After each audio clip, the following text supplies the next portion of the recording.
Hey everyone, as temperatures are starting to drop here, especially in the Midwest and in the Northeast, it's important to take the steps necessary to properly protect and winterize your sprinkler system before the temperatures get too low and you risk things like water freezing and pipes bursting in your sprinkler system. Before we actually do anything with the actual plumbing or your sprinkler system, it's important to understand how your sprinkler system works and all the components that are involved in order to properly protect it for the winter. So just to give you a quick overview of how your system works, you've got the water that's coming in from the city. That'll come into a valve in your basement that'll be your main shutoff valve that controls both your water coming into your home for things like your shower or your toilets. And then it'll be a second break-off branch for controlling your irrigation line over here.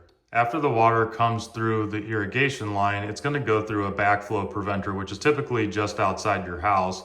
And this ensures that water doesn't flow into your irrigation system and then back into your home, which you don't want to happen because that can also damage the fixtures that are in your home as far as your showers, faucets, and so on.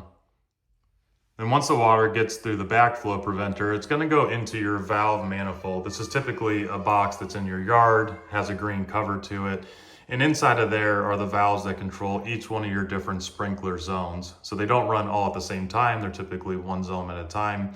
And each one of these valves that are in here is going to be electronically controlled by your irrigation controller, which typically sits in your garage. So whenever you're going to winterize your irrigation system, you can't just simply turn off the valve here because then you've got water in all these different sections.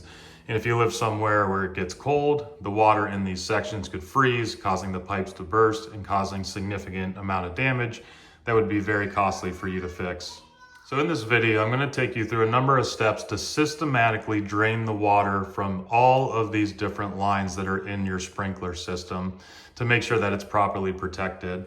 And the steps that we're going to cover here are turning off your irrigation supply. So we're going to turn that off in the basement. We need to relieve the pressure that's in your backflow preventer. We need to position those valves in a proper orientation so that you can blow it out with compressed air to get the water out of these lines. You're going to connect your air compressor, and then zone by zone, we're going to enable the zone, which will open up the valve in the valve manifold. We will blow out the air of that line, then we'll close that zone, go to the next zone, and repeat until you get through all the different zones in your sprinkler system. And then at the very end, we're going to set the valve positions on that backflow preventer to be safe for the winter. So let's jump right into it. All right, so we're down in my basement here, and just like you saw in the image, here's the water coming in from the city. That's my main valve, which is before the water meter. Then I've got two separate sections here. This one's going to all the plumbing that's inside my home, and then I've got this one here that branches off specifically for the irrigation system, and it's got its own valve there on the backside, you can see. So we need to turn this off so that we're not continuing to put more water into the system as we're going through the steps to winterize it. So you just turn that until it is perpendicular with the water line so that no water is able to get through it. So now we've got water that's trapped in this section of pipe here that's going up into that backflow preventer. So we need to get that water out in order to prevent any freezing in that section, which you should have some type of release valve like this here where you can let the water out of there. So we'll do that now. Okay, so just get a bucket or something for the water to go into and release that. Really wasn't a whole lot there, but if you can see it trickling out, just let that all come out. Okay, now that we got that section completely cleared out, now we can head up to that backflow preventer outside. All right, now we're at the backflow preventer on the outside of the house. So this was that section of pipe that goes down into the basement that we just cleared, but we want to relieve the pressure on both sides of this. You can see they have these two test cocks here. Just has a simple screw there that you can turn 90 degrees, and that will open up the pressure in this test cock and then this one as well. So there might be a little bit of water coming out, especially on this side, since we mostly have drained the water coming out over here.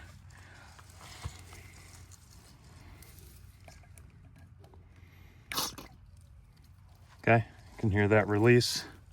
then there should be a little bit of water with this one.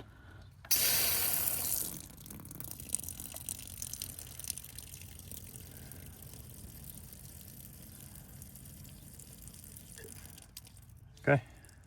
All right, next thing we're going to do is make sure that these are in the correct positions to set up for blowing out the irrigation lines down below. So we want to turn this sideways so that whenever we start blowing air into this, we don't want it to go back into the plumbing in the house. Now, air shouldn't really be able to go back through the backflow preventer, but we will turn this 90 degrees again just to close this test cock on this side of the backflow preventer. So these valves over here are considered upstream of the backflow preventer because the water comes in and then goes through the backflow preventer, and then these are considered the downstream side of the backflow preventer. So we're going to connect our air compressor to this test cock on this side because it's on the downstream side of the backflow preventer. So we'll connect in there, and then we need to make sure this one is parallel with the pipe so that the air can go through this section, which will go into each of the different sections of the sprinkler system to blow them out. Okay, so now before we actually connect to the compressor, I'm going to put this fitting on here, which is a 1/4 inch, and it's going to go into this test cock on this side of the backflow preventer, and then on the other side here it's got a quick connect that will actually connect into the hose of my air compressor.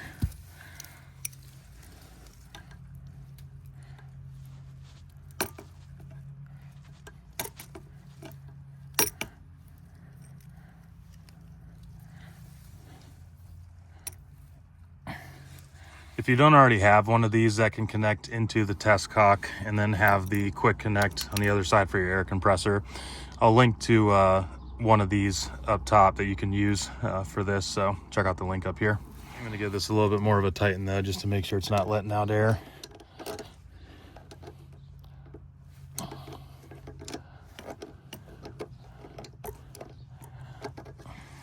Okay. All right, now we're back at the compressor. If you don't happen to have one of these, you will need one to make sure you can blow out your lines effectively. I'll link to the one I'm using up here. Ideally, you'd have a bigger one than this, but this is what I have on hand, so it should do the job. All right, now we can go ahead and turn that on, let that get up to pressure. All right, now that that's up to pressure over here, which is the tank pressure, we need to make sure the regulated pressure is set to an optimal setting so that you're not going to damage your sprinkler system. So this, you want to be down around 50 or 60 PSI. If you go too much above that, you risk damaging the sprinkler heads and other components in your system. So I'm going to start with it around 50 PSI and see how that does.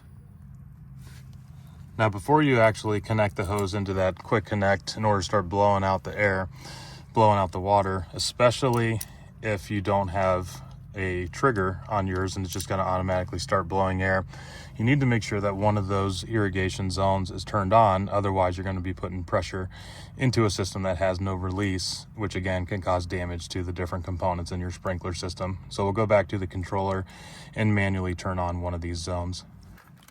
Okay, now this step will be different depending on your actual irrigation controller, but for mine, I just go to manual station here. I can select each one from the different stations that my system has, and then I can say how much time that I want it to run.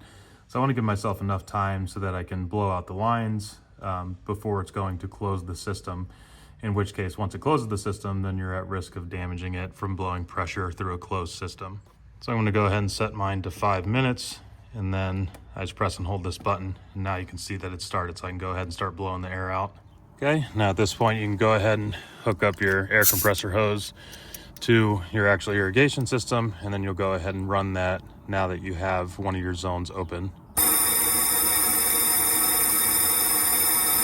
Now, one thing to keep in mind is with a lot of modern systems that were built after 2000 and even more so after 2010 is that they have automatic natural drains built into them, where whenever the pressure drops below a certain amount, it'll open up those drains and let the water drain out of the lines. You can hear as I'm running the air through here that you're just hearing the air run through cleanly, which means the line is actually drained already. So if you have a newer system, you might actually not have to do this. It's still good to go through each zone just to confirm that the air is blowing through and that you're not seeing water sputtering out of the heads.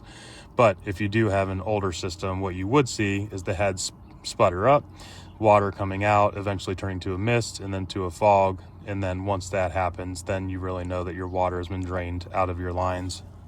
So I did go through and make sure to cycle through each one of my zones, blew air through it for about a minute, and same thing where I could just hear the air cleanly going through, just to confirm that there's no water in there. But the last thing you need to do is make sure you have each of these different valves set to the appropriate position for going into the winter. First, I can go ahead and remove the hose here from the test cock.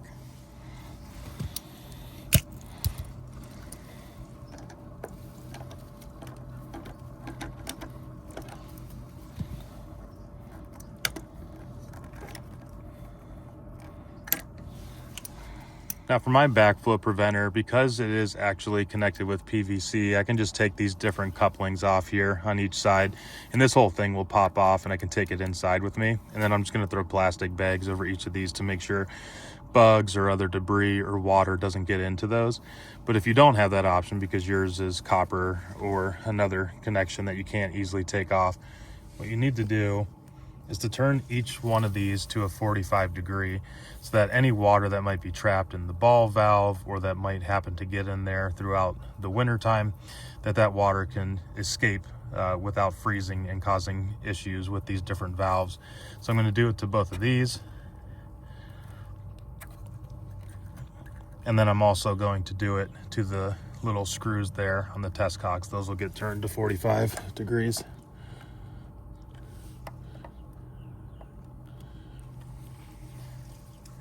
And then the last thing that you can do is if you just want to make sure that this is protected in the wintertime, you could just put a bag over top of this and seal that shut as well. All right, so just to recap there, what we did, we cut off the water main that's going to the irrigation system. We drained that line down in the basement.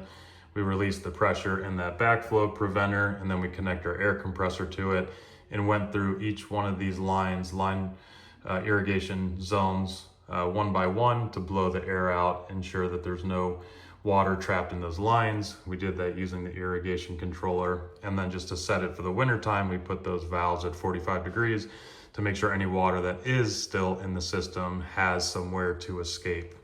Thank you for hanging on till the end there with me. If you got value from this video, appreciate giving me a thumbs up. And if you want to be notified of future content, make sure to hit that subscribe button. Otherwise, we'll see you here in the next one.